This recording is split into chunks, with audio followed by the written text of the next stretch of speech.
الحمد للہ وحدہ والصلاة والسلام علی من لا نبی بعدہ اشہد ان لا الہ الا اللہ وحدہ لا شریک لہ واشہد ان محمدا عبدہ ورسولہ اما بعد۔ عزیز ساتھیوں، 20 مارچ 2021 کو میری اور یوٹیوب کے معروف اسکالر مفتی طارق مسعود صاحب کے درمیان ایک ملاقات ہوئی، اور ہماری اس ملاقات میں مسئلہ تقلید پر کچھ گفتگو بھی ہوئی جو ہماری طرف سے لائیو نشر کی گئی تھی، اور الحمدللہ مختلف پیجز پر اسے اپلوڈ کیا گیا۔ لاکھوں لوگوں نے اس گفتگو کو دیکھا۔ الحمدللہ یہ گفتگو بہت ہی پرامن ماحول میں اور ایک دوسرے کے احترام کو مد نظر رکھتے ہوئے بڑی شائستگی سے یہ گفتگو ہوئی۔ ٹھیک ہے، بعض اوقات ایک دوسرے پر آوازیں بھی بلند ہوئیں، لیکن کوئی ایسی بات نہیں ہوئی کہ جس کے بارے میں کہا جا سکے کہ فریق ثانی کے شایان شان نہیں تھی، یا ان کی عزت کو پامال کیا گیا، یا اس کی دل آزاری کا سبب بنا۔ ایسی کوئی بات الحمدللہ ہمارے درمیان نہیں ہوئی، اور گفتگو کے بعد میری اور مفتی طارق مسعود صاحب کی بہت اچھے انداز سے ملاقات بھی ہوئی، ہم ایک دوسرے سے گلے ملے اور رخصت ہو گئے۔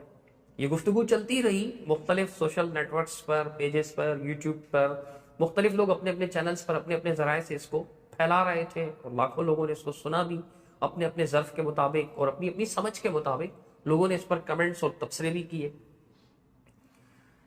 اس کے تقریباً 2 دن بعد ہی 7 منٹ پر مشتمل مفتی طارق مسعود صاحب کا ایک وضاحتی بیان سامنے آیا آڈیو کی صورت میں۔ چونکہ وہ سفر پر ہیں تو اس وجہ سے ویڈیو نشر نہیں کر سکے۔ وہ اسے سن کر کافی افسوس ہوا کہ اس ملاقات میں جو مفتی صاحب کا رویہ تھا، جو انداز تھا نرمی والا، وہ برقرار نہیں رکھ پائے۔ انہوں نے بڑی شدت کا مظاہرہ کیا اور بعض سخت کلمات بھی استعمال کیے، مثلا شرارت وغیرہ کا الزام دیا، اور پھر ان کے ساتھیوں نے جو ہے وہ اس پر مزید یعنی کہ نمک چھڑکتے ہوئے، یا یوں کہیے کہ اس میں مزید تیش لاتے ہوئے اس کو غیر مقلدین کی شیطانی کا عنوان دیا۔ اللہ تعالیٰ ایسے لوگوں کو سمجھ عطا فرمائے جو اتنی سختی کا مظاہرہ کرتے ہیں۔ بہرحال مفتی طارق مسعود صاحب نے اس میں کچھ باتیں کی، اور پھر اس کے بعد ان کے آفیشیل پیج پر جو 17 منٹ کی وضاحت آئی اس میں بھی انہوں نے کچھ ایسی باتیں کی کہ بہت سے ساتھیوں نے ہم سے مطالبہ کیا کہ ان کے جوابات دیجیے، ان کی حقیقت واضح کیجیے کہ ایسا کیا ہوا تھا۔ سب سے پہلے میں یہ عرض کر دوں کہ یہ گفتگو، یہ جو ہماری طرف بات منسوب کی گئی بعض ساتھیوں کی طرف سے کہ جی انہوں نے چیلنج کیا تھا، تو الحمدللہ ہماری طرف سے کوئی چیلنج نہیں ہوا تھا، نہ مفتی طارق مسعود صاحب کی طرف سے کوئی چیلنج سامنے آیا تھا۔ یہ بعض دوستوں کی خواہش تھی، ایک ان کے طرف کے دوست تھے، ایک ہماری طرف کے دوست تھے، انہوں نے ہی یہ طے کیا تھا آپس میں، ان کی خواہش تھی کہ میری اور مفتی طارق مسعود صاحب کی ایک ملاقات ہو جس میں ہم اختلافی مسئلے پر گفتگو کریں۔ اب ہمارے ساتھی کا اصرار تھا کہ تقلید کے مسئلے پر گفتگو ہو، اور مفتی طارق مسعود صاحب کا اصرار تھا کہ مسئلہ طلاق ثلاث پر گفتگو ہو۔ بالآخر طے پایا کہ دونوں ہی مسئلے پر گفتگو ہوگی۔ پہلے تقلید پر 4 گھنٹے گفتگو کر لیں گے، دونوں طرف کے دلائل بھی دیے جائیں گے اور دلائل کو سمجھنے کی کوشش کی جائے گی۔ اس کے بعد 4 گھنٹے مسئلہ طلاق ثلاث پر گفتگو ہوگی۔ لیکن مفتی طارق مسعود صاحب نے اپنے وضاحتی بیان میں فرمایا کہ ان کی طرف کا ایک بندہ تھا، ان کا ایک عام ساتھی، میں ان کا نام بھی بتایا دیتا ہوں، ہمارے بہت اچھے دوست ہیں، محترم اکرم صاحب، نیو کراچی میں ہی رہتے ہیں۔ تو ان کی طرف یہ بات منسوب کی کہ جی انہوں نے محلے میں ایک شور برپا کر رکھا تھا اور لوگوں کو کہتے پھر رہے تھے کہ مفتی طارق مسعود صاحب جو ہے نا وہ ان سے مناظرہ نہیں کر سکتے، ہمارے مناظر کے سامنے نہیں بیٹھ سکتے، یہ نہیں کر سکتے، وہ نہیں کر سکتے۔ محلے میں انہوں نے کسی قسم کا شور بھی نہیں کیا تھا اور ایسی کوئی بات بھی نہیں ہوئی تھی۔ ہاں، دونوں طرف سے اس طرح کی باتیں ہوئیں فہیم صاحب اور اکرم صاحب کے درمیان، وہ ان کے پرسنل میں ہی تھی، جو کچھ بھی بولا۔ بعض باتیں اس طرح کی جو ہے وہ فہیم صاحب کی طرف سے بھی ہوئیں اور بعض باتیں اکرم صاحب کی طرف سے بھی ہوئیں، لیکن محلے میں کوئی شور نہیں ہوا تھا، اور اس کی جو ہے تردید تو خود فہیم صاحب نے بھی کر دی اور واضح الفاظ میں کہا کہ مفتی صاحب کی یہ الفاظ غلط ہے۔ سب سے اہم بات یہ ہے کہ مفتی صاحب نے جو ہم پر شرارت کا الزام لگایا، مفتی صاحب کی گفتگو کو سن کر ہم پر یہ واضح ہوا، یہ ہمیں یہ تاثر ملتا ہے کہ 2 باتوں کی وجہ سے مفتی صاحب نے اسے شرارت کا نام دیا۔ ایک بات تو ان میں سے یہ ہے کہ جی اسے مناظرے کا نام کیوں دیا گیا؟ اور دوسری بات یہ ہے کہ اسے لائیو کیوں نشر کیا گیا. میں دونوں ہی باتوں کی وضاحت کر دیتا ہوں مختصر طور پر کہ جہاں تک تعلق ہے اس بات کو مناظرہ کا عنوان دینے پر، تو دیکھیے جب گفتگو شروع ہوئی تو میں تو بالکل مفتی طارق مسعود صاحب کے سامنے بیٹھا ہوا تھا، اور ہماری طرف سے 2 لوگ موبائل پر ریکارڈنگ کر رہے تھے، ایک لائیو چلا رہے تھے اور دوسرے صرف ریکارڈنگ کر رہے تھے. اب عام طور پر ایسا ہوتا ہے کہ 2 مخالف فریق کے لوگ بیٹھتے ہیں، ان کے درمیان جو گفتگو ہوتی ہے اسے مناظرہ کا نام دیا جاتا ہے، اور عام میں یہ اتنا مشہور ہے یہ کہ کئی مثالیں دی جا سکتی ہیں، یہ بہت معروف بات ہے. تو انہوں نے لائیو نشر کرنے والے نے اس کو مناظرہ کے عنوان دے دیا کہ مفتی طارق مسعود اور صدیق رضا کے درمیان ایک مناظرہ. تو مسئلہ تقلید پر شاید اس طرح کا کچھ عنوان دیا. میں نے نہیں کہا تھا ان سے کہ آپ اس کو مناظرہ کا عنوان دیں، میں نے نہیں کہا تھا. میں تو مفتی طارق مسعود کے سامنے بیٹھا ہوا تھا، ان کے سامنے میری بات چل رہی تھی ان سے، اور ادھر ریکارڈنگ شروع ہو چکی تھی. اور آپ دیکھ سکتے ہیں، ہم ویڈیو کلپس کی صورت میں دکھا بھی سکتے ہیں کہ دونوں ہی کیمرہ مین جو ہیں وہ مجھ سے دور بیٹھے ہوئے تھے، فاصلے پر بیٹھے ہوئے تھے. اب مناظرہ کا عنوان دینا کوئی اتنا بڑا ایشو نہیں ہے کہ جسے شرارت کا نام دیا جا سکے. دیکھیں آپ مفتی طارق مسعود صاحب کے بیانات جو بھی سنتے رہتے ہیں وہ دیکھیں گے کہ مفتی صاحب اکثر و بیشتر اپنے مناظروں کا تذکرہ کرتے رہتے ہیں، یہ فلاں سے مناظرہ ہوا، فلاں سے مناظرہ ہوا، فلاں سے مناظرہ ہوا. اب مفتی صاحب کا کہنا ہے کہ جی یہ کوئی باقاعدہ مناظرہ تو نہیں تھا، دعویٰ نہیں تھا، یہ نہیں تھا، وہ نہیں تھا، شرائط نہیں تھے، وہ تو سب کچھ طے ہوتا ہے اور کتابیں لے کر بیٹھتے ہیں. اگر ایسا ہی ہے تو آپ اپنے مناظروں کے جتنے قصے سناتے ہیں کیا آپ ان کا کوئی دستاویزی ثبوت پیش کر سکتے ہیں کہ وہ سارے کے سارے دعویٰ، جواب دعویٰ، شرائط، اصول و ضوابط طے کرنے کے بعد آپ نے وہ مناظرے کیے ہیں؟ ایسا تو نہیں ہے. بلکہ میں آپ کو آپ ہی کی ایک تقریر کے چند جملے سنا دیتا ہوں. آپ بڑے ایک انداز سے یہ بات بیان فرما رہے ہیں، اپنا کلپ خود سن لیجئے جس میں آپ بتا رہے ہیں کہ آپ کے سارے ہی مناظرے اچانک ہوئے ہیں. سارے ہی مناظرے اپنے الفاظ خود ہی سن لیجئے. ایک صاحب آئے منکر حدیث تھے. یہ اللہ کا بڑا فضل ہے، میرے جتنے مناظرے ہوئے ہیں نا آج تک بغیر تیاری کے ہی ہوئے ہیں. اب دیکھ لیجئے، ایک طرف مفتی صاحب یہ بات کہہ رہے ہیں اور جس بات کو وہ مناظرہ کہہ رہے ہیں اس میں بھی کوئی جب سارے ہی مناظرے ایسے اچانک ہوئے مفتی صاحب کے تو ان کو مفتی صاحب مناظرہ کے نام سے اپنے آفیشیل پیج پر اپلوڈ بھی کرتے ہیں، فلاں کے ساتھ مناظرہ، فلاں کے ساتھ مناظرہ. تو اس کو مناظرہ قرار دینا کوئی اتنا بڑا ایشو تو نہیں تھا کہ جسے جو ہے وہ شرارت یا شیطانی کا نام دیا جاتا. اللہ سبحانہ و تعالیٰ ہی نرمی کی توفیق عطا فرمائے. میں ایک اور بات عرض کرنا چاہوں گا کہ مفتی طارق مسعود صاحب نے بھی یہ قصہ سنایا، اسی طرح کئی اکابر علماء دیوبند بھی یہ قصہ سنا چکے ہیں. معروف قصہ ہے، بڑا مشہور ہے، اگرچہ جھوٹا ہے، من گڑت ہے. سند کے اعتبار سے اس میں کذاب راوی موجود ہے، سخت ضعیف اور اخلاق سے گرے ہوئے راوی موجود ہیں. انشاءاللہ کسی موقع پر میں اس کی تفصیل بھی عرض کروں گا. فی الحال صرف اتنا بتا رہا ہوں کہ یہ گفتگو قصے کے مطابق گفتگو امام ابو حنیفہ رحمہ اللہ اور امام اوزاعی رحمہ اللہ کے درمیان رفع الیدین کے مسئلے پر ہوئی تھی.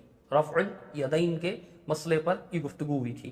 اسے مناظرہ کے نام سے پیش کرتے ہیں سارے علماء کرام، بڑے بڑے علماء کرام احناف کے، کہ جی امام اوزاعی اور امام ابو حنیفہ رحمۃ اللہ علیہ کے درمیان یہ مناظرہ ہوا. حالانکہ یہ قطعاً ایک تو یہ قصہ ہی جھوٹا ہے، دوسرا اس میں بھی یہ ثابت نہیں کیا جا سکتا کہ امام حنیفہ رحمۃ اللہ علیہ نے پہلے دعویٰ لکھا، یا چونکہ مثبت ہیں رفع الیدین کے امام اوزاعی، تو امام اوزاعی نے پہلے دعویٰ لکھا، پھر امام ابو حنیفہ رحمہ اللہ نے جو ہے جواب دعویٰ لکھا، پھر اس کے بعد اصول و ضوابط و شرائط طے ہوئے، پھر امام حنیفہ اور اوزاعی کے درمیان رحمہم اللہ ان کے درمیان یہ مناظرہ ہوا. ایسا کچھ نہیں ہے، لیکن سبھی اس کو مناظرہ کہتے ہیں. تو کیا یہ دھوکہ ہے، خیانت ہے یا شرارت ہے اسے مناظرہ قرار دینا؟ اگر نہیں ہے اور یقیناً نہیں ہے، مفتی صاحب یہ جسارت بھی نہیں کریں گے کہ اس کو دھوکہ، شرارت یا جو ہے وہ فتنہ یا خیانت کا نام دیں، تو پھر اس مناظرے کو جو ہے وہ خیانت یا شیطانی قرار دینا اور شرارت قرار دینا کیسے درست ہو سکتا ہے؟ میں مانتا ہوں کہ ہمارے درمیان جو ہوا وہ گفتگو تھی، مکالمہ تھا، اور میں وہاں آپ کے سامنے بول بھی رہا تھا. بجائے یہ کہ آپ ٹائٹل دینے والے کو اہمیت دیتے، آپ میری اور اپنی بات کو اہمیت دیتے. میں بھی آپ سے کہہ رہا تھا کہ یہ مناظرہ تو نہیں ہے، گفتگو ہو رہی ہے ہمارے درمیان، اور آپ بھی کہہ رہے تھے، لیکن آپ نے اتنی سختی اختیار فرمائی. اگر یہ شرارت ہے تو پھر وہ جو امام اوزاعی اور امام حنیفہ رحمۃ اللہ علیہ کی گفتگو کو، وہ جو ثابت بھی نہیں ہے، آپ لوگ مناظرہ قرار دیتے تو اس کو بھی شرارت قرار دیتے. پھر کیا آپ یہ جسارت کریں گے کہ صاف لفظوں میں کہیں گے جی ہمارے اکابر کی شرارت ہے؟ اگر نہیں تو پھر اس کو شرارت کہنا چھوڑ دیجئے. دوسرا مسئلہ ہے لائیو کا. تو دیکھیں جب مفتی صاحب سے ہماری بات چل سے رہی کہیں تھی تین طلاق کے مسئلے پر بات ہوگی اور ویڈیو پھر لائیو چلے گی انہی کے چینل پہ، تو ٹھیک ان ہے میں نا، سے ایک تاکہ وائس انہی پہ کے مفتی صاحب فرما جن رہے ہیں لوگوں کہ کو یہ مسئلہ خراب طلاق کر رہے ہیں نا پر وہی بات لوگ ہوگی، سنیں۔ لائیو ہوگی اور آپ کے چینل پر ہوگی، مفتی صاحب کا وائس کلپ سنیے۔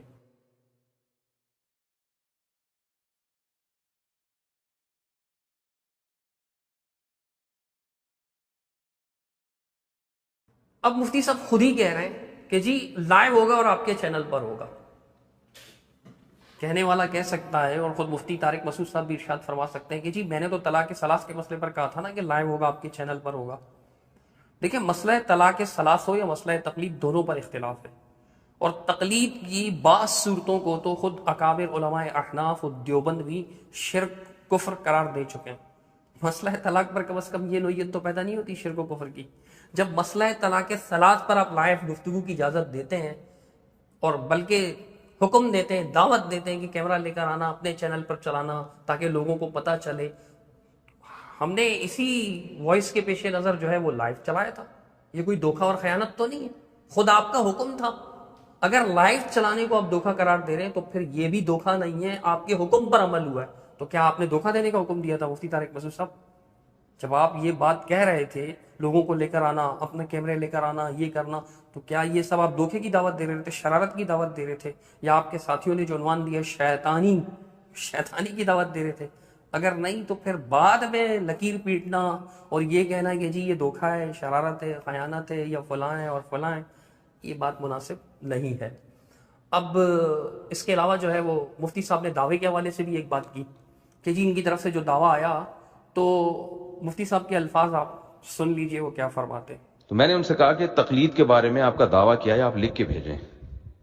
تو وہ جو دعویٰ لکھ کے بھیجتے اس میں سقم تھا۔ وہ بعض دفعہ دعویٰ ایسا ہوتا کہ ہمارا دعویٰ اور ان کے دعوے میں کوئی فرق ہی نہیں ہوتا۔ مفتی صاحب اس میں یہ ارشاد فرما رہے ہیں کہ جی بعض اوقات ایسا دعویٰ ہوتا کہ ہمارے اور ان کے دعوے میں کوئی اختلاف ہی نہیں رہتا۔ میں عرض کر دوں، اسکینز بھی ساتھ لگوا دوں گا، پہلی بار اکرم بھائی نے اپنی سمجھ کے مطابق دعویٰ لکھا تھا، اس میں بھی کوئی ایسی بات نہیں لکھی جو ان کے اور ہمارے درمیان متفقہ ہو تقلید کے مسئلے پر۔ دوسری بار خود میں نے دعویٰ لکھا تھا کہ جب مفتی صاحب نے کہا کہ یہ وعدے نہیں ہے، کیونکہ ان کی طرف سے فہیم بھائی وائسز کر رہے تھے کہ بھئی شرک ہے، بدعت ہے، بتاؤ کیا ہے، آپ لوگ تو کہتے ہو نا کہ تقلید شرک ہے وغیرہ، تو میں انشاءاللہ اس پر مستقل کلپ ریکارڈ کرواؤں گا کہ یہ جو شرک کہتے ہیں نا تو کس صورت کو کہتے ہیں، اور اس صورت کو علماء احناف بھی شرک کہتے ہیں۔ تو میں نے وہاں جو دعویٰ لکھا وہ یہ دعویٰ یہ تھا، مختصر بتا رہا ہوں اور اسکین ہم ساتھ لگا دیں گے، آپ پڑھ لیجئے گا، کہ اللہ اور اس کے رسول صلی اللہ تعالی علیہ وسلم کی طرف سے چار ائمہ میں سے کسی بھی امام کی، بلکہ کسی بھی اہل علم امام کی جو ہے اللہ سبحانہ وتعالیٰ نے اور رسول اللہ صلی اللہ علیہ وسلم نے کسی بھی مسلم پر ان کی تقلید کو، ان کی اتباع کو، ان کی پیروی کو واجب یا لازم نہیں کیا۔ اگر مفتی صاحب کا بھی یہی دعویٰ ہے، کیونکہ وہ تو کہہ چکے ہیں نا کہ عقائد میں وہ غیر مقلد ہیں، اقرار کر رہے تھے، بعد میں وہ مجھے غیر مقلد کہہ کر تانا دے رہے ہیں، مجھے تو بڑی حیرت ہوئی کہ جب آپ خود بھی عقائد جیسے اہم مسئلے پر غیر مقلد ہیں، اصول میں، اصول دین میں آپ غیر مقلد ہیں، قرآن و سنت کے نصوص ماننے کے مسائل میں آپ غیر مقلد ہیں، حدیث کے نصوص سے ثابت مسائل کو ماننے میں آپ غیر مقلد ہیں، رہ جاتا ہے صرف اجتہادی مسئلہ۔ تو اگر ہمارے اور آپ کے دعوے میں اتفاق ہی تھا، جیسا کہ آپ تاثر دے رہے ہیں، دو ہی بار دعوے آئے تھے، اگر کوئی تیسرا دعویٰ آیا تو مفتی صاحب جو ہے وہ ثبوت پیش کریں، اسکرین شاٹ کے ذریعے ثبوت پیش کریں مفتی صاحب۔ اگر اس میں آپ کا اور ہمارا اتفاق ہے تو پھر میں یہی عرض کروں گا کہ مفتی صاحب اس بات سے مت ڈریں کہ لوگ آپ کو غیر مقلد کہیں گے، اس بات سے مت گھبرائیں کہ لوگ آپ کو غیر مقلد کہیں گے، کھل کر سامنے آئیں اور اعلان کریں کہ جی میرا بھی یہی موقف ہے جو اہل حدیث کا موقف ہے تقلید کے بارے میں۔ اگر آپ اس دعوے سے اتفاق کرتے ہیں، دعویٰ میں آپ کے سامنے پیش کر چکا ہوں کہ میں کہہ رہا ہوں کہ یہ تقلید اللہ اور اس کے رسول صلی اللہ علیہ وسلم کی طرف سے ہم پر لازم نہیں کی گئی، واجب نہیں کی گئی، اور یہ تقلید بدعت ہے چونکہ قرآن و سنت سے ثابت نہیں ہے۔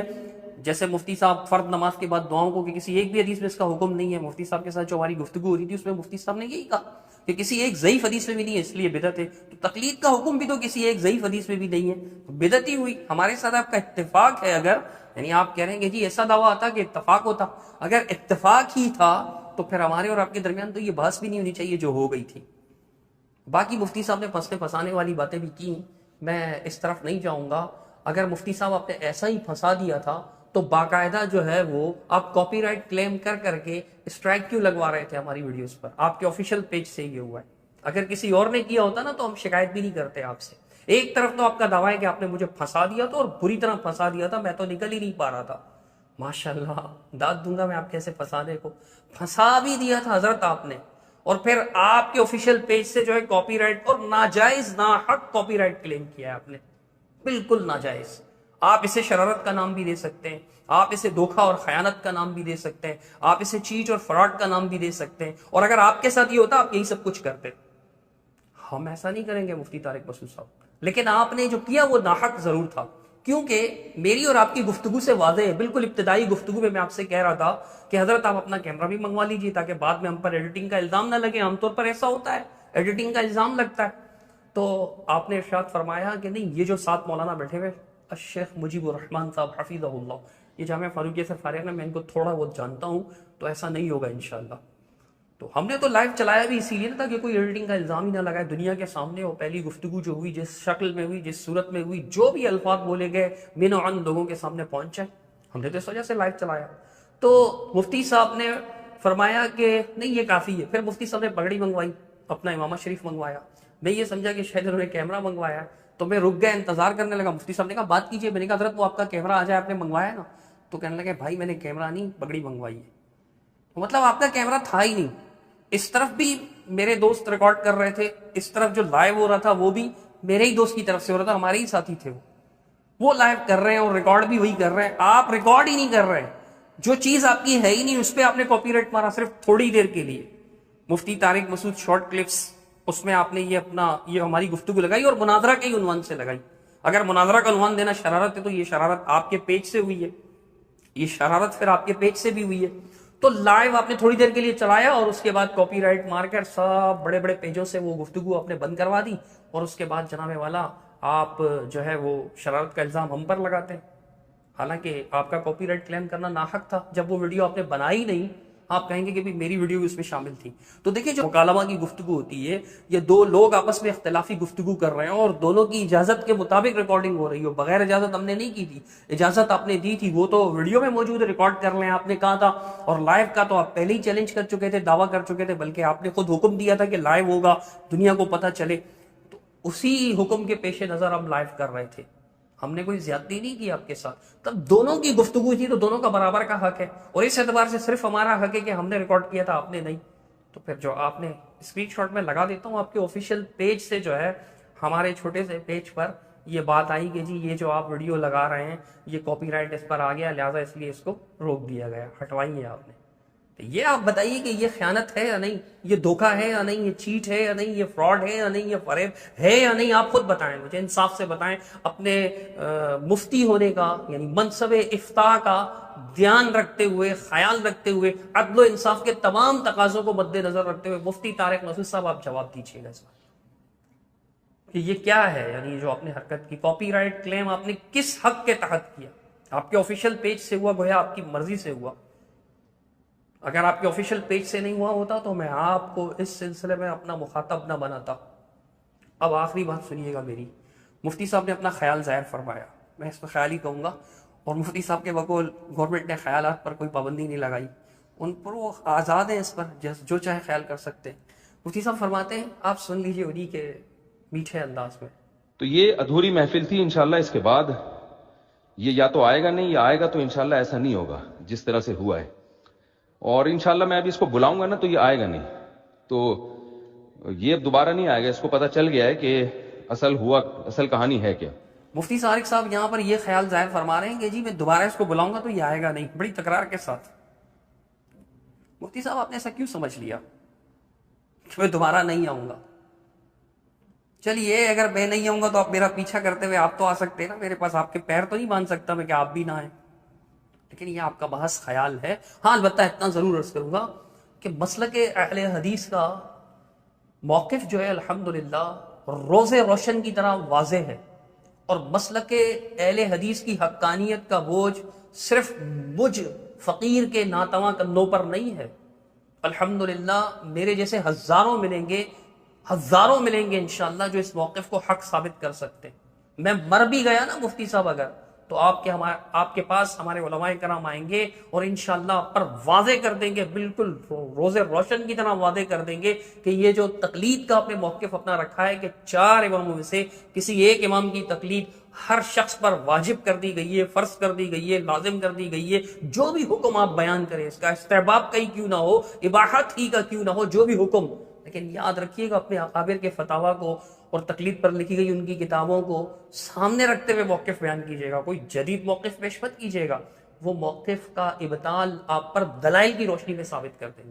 اصولاً تو مدعی آپ ہیں اس مسئلے پر، لیکن پتہ نہیں کیوں آپ کا مطالعہ تقلید پر بہت زیادہ ہے، لیکن پھر بھی آپ اس بات تک نہیں پہنچ سکے کہ امر زائد کے اس معاملے میں آپ قائل ہیں. مدعی آپ ہیں اور آپ زبردستی میں مدعی بنا رہے ہیں. میں مدعی بننے کو بھی تیار ہوں، دوبارہ مدعی بننے کو تیار ہوں.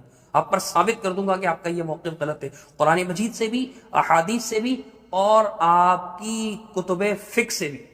چلیے میں دوسری کتب فقہ کو بھی نہیں لاؤں گا، اصول فقہ احناف کی کتابوں سے لاؤں گا، فقہ احناف کی اصولیوں کی کتابوں سے یہ ثابت کروں گا کہ تقلید اللہ اور اس کے رسول صلی اللہ علیہ وسلم نے ہم پر واجب نہیں کی، ہمیں اس کا مکلف نہیں ٹھہرا. تو آپ دوبارہ دعوت دیں گے نا تو ہم بسر و چشم آپ کی اس دعوت کو قبول کریں گے. پھر سے آپ کے لیے تحفہ بھی لائیں گے انشاءاللہ، تحفہ بھی دیں گے آپ کو. اور اگر آپ کہیں گے نا تو آپ کی جگہ پر آپ کی دعوت بھی ارینج کریں گے انشاءاللہ. کھانا پینا بھی ہماری طرف سے ہوگا، چائے پانی بھی ہماری طرف سے ہوگی انشاءاللہ. تو ہوگی برادرانہ ماحول میں. آپ کو میں اپنا بھائی سمجھتا ہوں. بھائی سے ملاقات کرنے سے انکار کہاں کرتا ہے؟ بھائیوں کے درمیان اختلافات بھی ہو جاتے ہیں، لیکن بھائی ان اختلافات کو حل کرنے کے لیے بیٹھنے سے، مجلس کرنے سے، بات چیت کرنے سے، گفتگو شنید سے انکار نہیں کرتے. اگر بھائیوں کو اللہ تعالیٰ نے سمجھ عطا فرمائی ہو تو الحمدللہ آپ بھی سمجھدار ہیں، تھوڑی سی سمجھ مجھے بھی ملی ہوئی ہے، تو انشاءاللہ مل جل کر بیٹھیں گے دوبارہ. آپ فرما رہے تھے نا کہ محفل ادھوری تھی، یہ ادھورا پن اس کا ختم کریں گے انشاءاللہ. لیکن اب کے جو ہے نا تمام چیزیں طے کریں گے، شرائط، ضوابط، اصول، پھر آپ ہی کے پیج پر لائیو ہوگا. ہاں لیکن ہمیں بھی اجازت دیجیے گا، سائڈ پر ہمارا بھی کیمرہ لگا ہوا ہوگا، ادھر سے بھی لائیو ہو رہا ہوگا، دونوں طرف سے لائیو ہو رہا ہوگا. چلیے دو کیمرے ہوں گے، ایک دو آپ کی طرف سے، دو ہماری طرف سے. ایک میں آپ کا لائیو چل رہا ہوگا، ایک میں ریکارڈ ہو رہا ہوگا. ایک میں ہمارے پیج پر کسی بھی چھوٹے یا بڑے پیج پر لائیو چل رہا ہوگا اور دوسری طرف ریکارڈ ہو رہا ہوگا. کہیے کب دعوت دیتے ہیں؟ میں انتظار کر رہا ہوں آپ کی دعوت کا. لیکن اپنے آفیشیل پیج پر دعوت دیجیے گا مفتی صاحب. آپ پیار سے دعوت دیں اور میں نہ ہوں، ایسا نہیں ہو سکتا. بڑی محبت ہے ہمارے درمیان اور یہ محبت قائم رہے گی انشاءاللہ، اور گفتگو ہوگی اللہ کے فضل و کرم سے.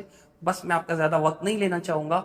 بہت سی ایسی باتیں ہیں جن کی وضاحت یعنی کرنی چاہیے کسی اور فرصت میں صحیح انشاءاللہ.